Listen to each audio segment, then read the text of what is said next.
Welcome once again to my top 10 list of myths of being Hawaiian. And we're counting down from 10 all the way to 1. And now we're at, what was it? We're now at number 6.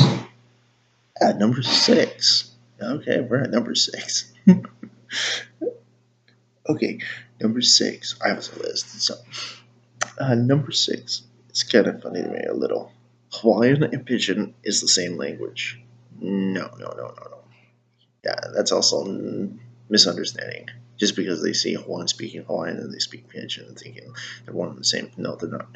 They're actually two separate languages, have completely different linguistic yeah, capabilities. Okay, Hawaiian is a tonal language, all right, spoken mainly by Hawaiians, as it were. It's an actual language. It's like Tongan or Samoan or whatever. These are different uh, languages that are within the Polynesian language group. Just the same thing with, French, Spanish, and Italian are part of the same language group of Latin.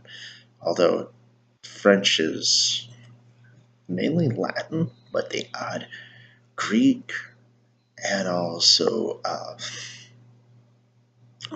some German, and a little bit of Celtic, and that is the formalization and what is unified of Français is actually derives from Latin. Same thing with how I see the Latin language when it's spread out.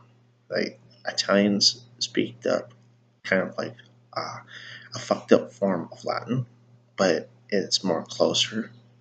Then French is more fucked up because the distance you can say from Rome, but yet a different pronunciation. And Spanish to me is nothing more than just fucked up Latin, completely, utterly fucked up Latin, because they would have words that are Latin words that are spelled correctly, but they don't. A lot of them, especially, I'm not saying people in Spain don't know where their language came from.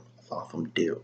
All right, they go to college. They're highly educated. A lot of them in Spain is very educated, but in the Americas, Mexico or whatever, a lot of people in the Americas and North and South America, they don't realize where the language really derives from. There is some that do. They studied and whatever, and they speak proper Espanol.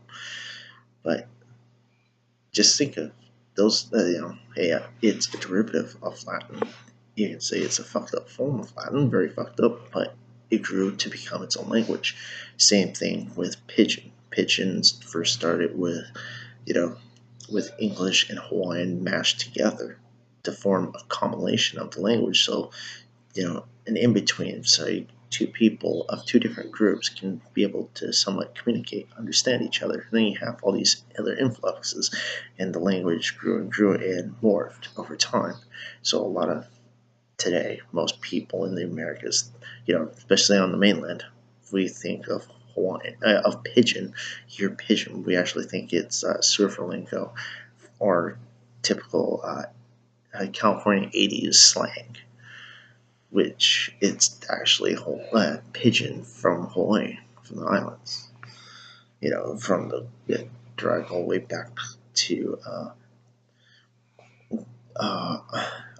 well, you can say the colonization period of the world, but it was of the plantation period in Hawaii. So they same thing as saying that Ebonics is English. No, it derived from English and other words, but it got morphed and changed into the slang and became its own linguistic reference of what it is. Not to disqualify or saying one language is truer than the other. You could say that. We'll see. But till then, like my grandparents always said, "I'a'ua aloha." Only one of them was talking about a surfboard. See you next time. Aloha. Aloha oe.